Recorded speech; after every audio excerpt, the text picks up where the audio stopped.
Hello, I'm Arnie Burr with the current chapter of the Sons of the American Revolution, and I'm here to talk about what life was like 250 years ago during the Revolutionary War. There was no electricity during the Revolutionary War. It even hadn't been invented yet. So when we're so accustomed to televisions and computers and phones and lights, they didn't have that. What they used for lighting were candles. They had to make their own candles.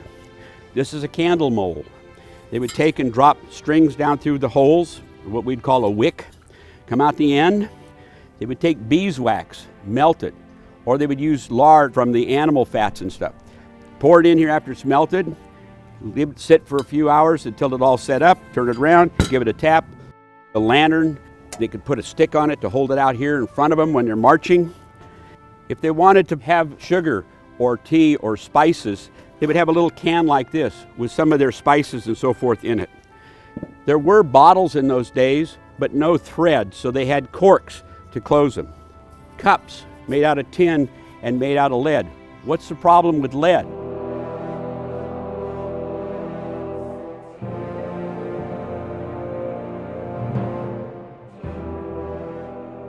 You're right, lead can be poisonous.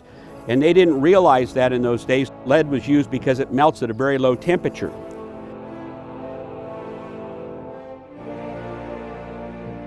This plate is made out of lead and pewter, sort of a combination of both. And again, it would be very poisonous considered in today's standards, but during those days, it was the best thing they ever had. Some of the silverware they may have used during the Revolutionary War. Crude-looking fork, scoop, a scraper, a spoon. Their knife would have probably been on their side in a sheath. This is a bar of soap made out of lye. Extremely hard on the skin, but in those days they were a lot tougher than we are, I'll guarantee on that, and lye soap was not a problem. Little girls, they would have had a doll, something like this. They would also been wearing clothes very similar to what this doll has on. Boys would carve and make their own little tops, and then they would spin them and they'd have contests of what top spun the longest. A deck of cards. The deck of cards, a little different than what we see today. There's a king on here and there's a heart, so this would be the king of hearts. They're blank on the back side, so there would be just basically a very simple little card. This here was probably left over from the French and Indian War, in which a lot of the soldiers fought in before the Revolutionary War. It would be more like a purse, and they would keep more valuable stuff inside here. This is made out of a fox. I have what's called a haversack on. Haversack would be equivalent to your backpacks. I carry everything in this. I have food in it, some dried meat, some jerky. I'd have maybe a biscuit or two in there, maybe a little pinch of salt, but that's what I would carry around. And I'd also have my silverware and a spoon. That's everything's in this haversack. There's a little notebook. They did do quite a bit of writing. All writing was done in longhand. There was no pencils, so what they had is inkwells, and they would have a feather that was cut, and it was called a quill. And so they would take the quill, drop it in the ink, and then they would write. George Washington, during the Revolutionary War, wrote every single day what he accomplished or didn't accomplish that particular day for records. This is a spyglass, and this is used to bring in objects from a distance away. George Washington would have used something like this. All his officers would have had them. And on ships, the ship captain and the people, and then maybe even somebody way up here in the crow's nest would have a spyglass like this in order to look out and see where the enemy was. A canteen. This canteen's made out of wood. Some canteens were made out of metal. And again, they were lined with lead. And of course, the lead was making them sick, but they didn't realize that at the time. A pipe. Smoking was very popular during the Revolutionary War. This pipe has a very tiny hole in it. And as the hole would plug up, they would just snap it off and it would get shorter and shorter. And before long, it would be down to a little stub. And then they'd make themselves a new pipe. This is made out of clay. This was the razor that was used to shave.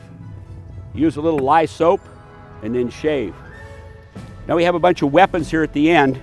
Powder horn, which carries the black powder.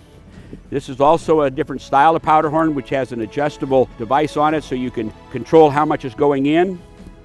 This happens to be a pistol, a flintlock pistol, in which it uses flints to fire. The saber is curved. Bayonet goes on the end of the musket. The musket weighs 10 pounds. And it again is a flintlock. From the Indian days, we have a tomahawk or an axe. They were using them probably more as axes to cut down trees than to use in a battle. Transportation. There was no cars, planes, buses, trains, none of that.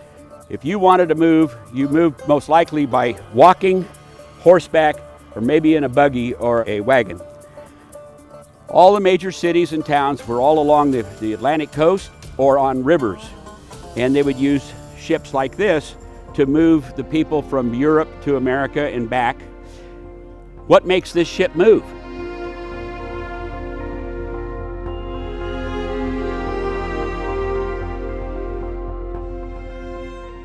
You're right, wind. Without the wind, this ship just sits in the middle of the ocean.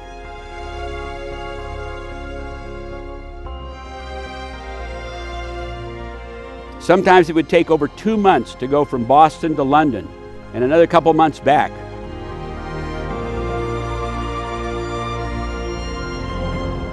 All right, well, this concludes our unit then on what life was like 250 years ago during the Revolutionary War in America.